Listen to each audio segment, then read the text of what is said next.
नमस्कार, TV9 का digital platform देख रहे हैं आप। मैं हूं आपके साथ सिमरन कौर। हिमाचल प्रदेश में लैंडस्लाइड से इस साल भारी तबाही हुई है। यहां सदियों से बने मंदिर ढह रहे हैं, दहाकों से बने घर तबाह हो रहे हैं और ऐतिहासिक शहरों की इज्जत खतरे में है। शिमला जैसे पुराने शहर ताश के पत्तों की तरह ढह रहे हैं। दरियाओं का पानी बुलडोजर बन गया है और जहां भी ये पानी जाता है बस्तियों को तबाह कर देता है। हर एक के मन में यही सवाल है कि आखिर ऐसा क्या हो गया कि पहाड़ और दरिया मनुष्य के दुश्मन बने हुए हैं। अक्सर आपने देखा होगा कि पहाड़ों के खिसकने की खबरें आती रहती हैं। पहाड़ी क्षेत्रों में जमीन खिसकने, भारी बारिश और बाढ़ ने तबाही मचा रखी है। पर यह जानना बेहद जरूरी है कि इसका असल कारण क्या हो सकता है। पहले और सबसे बड़ा कारण वातावरण की समस्या है। यह सबके लिए ग्लोबल वार्मिंग भी जिम्मेदार है और इन सब से जलवायु परिवर्तन का भी असर पैदा होता है, जिसका सबसे अहम कारण यह है कि ज्यादा आबादी और ज्यादा सैलानियों की गिनती में पहाड़ों की तबाही का मुख्य कारण होना। चलिए पहले एक बार एक्सपर्ट्स का इन पर क्या कुछ कहना है ये सुन लेते हैं। सारा जो मॉइस्चर है वो नीचे जा रहा है, उसकी वजह से पहाड़ भी नीचे की तरफ आ रहा है। प्रॉब्लम क्या हो रही है वहां पर कि प्रॉपर रिटेनिंग वॉल या प्रॉपर जितना हम लोग उसे अनस्टेबल कर रहे हैं कि उसे स्टेबल भी करें साथ में उतना, वो प्रॉपर नहीं हो रहा है शायद। इसी वजह से मल्टी लैंडस्लाइड्स हो रहे हैं। अच्छा, मल्टी क्लाउड बस्टिंग का कारण तो क्लाइमेट चेंज है बहुत बड़ा, और ये भी है कि जो हमारा मॉडर्नाइजेशन हुआ है, जैसे टिहरी झील से बहुत ज्यादा प्रेसिपिटेशन होता है। पहले तो भागीरथी भिलंगना एक छोटे से कैचअप में बहती थी, लेकिन अभी वो किलोमीटर्स में वाइड प्रेसिपिटेशन ऊपर जाता है और वो सारा माउंटेन की वजह से ट्रैप होकर डेंस हो जाता है और मल्टी क्लाउड बस्टिंग के रूप में नीचे आता है। माउंटेन में जो ये अंधाधुंध घर बन रहे हैं, इन्हें स्टॉप करना होगा। दरअसल हिमालय पर्वत 3 श्रेणियों में बटा हुआ है: greater Himalayan range, lesser Himalayan range और शिवालिक रेंज, जो कि पश्चिम से पूरब तक लगभग 2400 किलोमीटर की लंबाई में फैला हुआ है। हिमालय पर्वत को पूरी दुनिया के सबसे नए पहाड़ों में से एक माना जाता है, यानी कि एक कच्चा पहाड़ जिसकी मिट्टी अभी तक पत्थरों पर जमी भी नहीं है।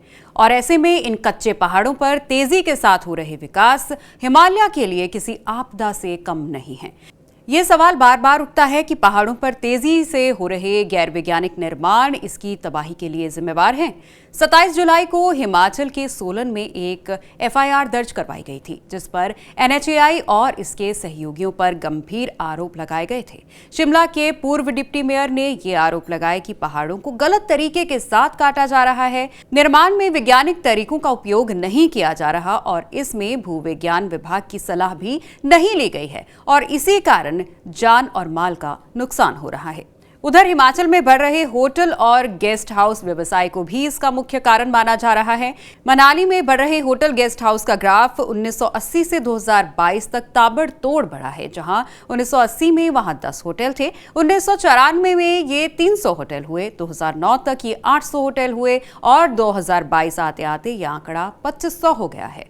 इसरो ने ग्लेशियर्स और झीलों का रिसर्च किया, जिसमें पाया गया कि 935 ग्लेशियर और झीलों के टूटने का खतरा है, जिसका कारण उत्तराखंड जैसी त्रासदी होने की संभावना जताई जा रही है।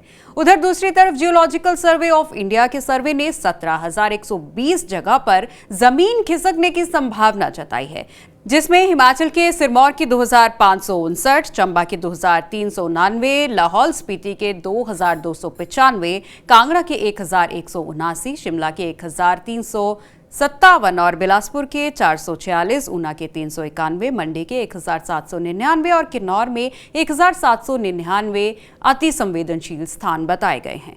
हिमाचल में पहाड़ों के खिसकने की घटनाएं भी साल दर साल बढ़ रही हैं। हिमाचल में पहाड़ों के खिसकने की घटनाएं भी साल दर साल बढ़ रही हैं। साल 2020 में 16, साल 2021 में 100 और साल 2022 में 117 घटनाएं सामने आई हैं।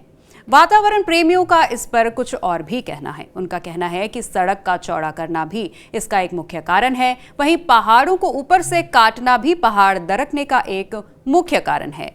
पेड़ों का कटना भी इसका एक मुख्य कारण है और बारिश के कारण पहाड़ों की नींव कमजोर होना भी पहाड़ दरकने का एक कारण है। उधर ही हाइड्रो पावर प्रोजेक्ट और सुरंग बनाने को भी इसका एक बड़ा कारण बताया गया है। ऐसी तबाही हिमाचल में पहले कभी नहीं देखने को मिली और इस बार कुदरत का ऐसा कहर टूटा कि 12 में से 11 जिले जमीन खिसकने, बाढ़ और बारिश के कारण दर्द से कराह रहे हैं। कई जगहों पर पहाड़ टूट गए हैं, लैंडस्लाइड का सारा मलबा सड़कों पर आ गया है, कई जगहों पर सड़कें टूट गई हैं और लोग अभी भी फंसे हुए हैं। प्रशासन एनडीआरएफ राहत और बचाव काम में लगे हैं, पर तबाही इतनी ज्यादा है कि राहत काम को पूरा करने में लंबा समय लग सकता है। हमें उम्मीद है आपको हमारी ये रिपोर्ट जरूर पसंद आई होगी। अपने राज्य से जुड़ी हर खबर के लिए सब्सक्राइब करें TV9 का डिजिटल नेटवर्क। नमस्कार।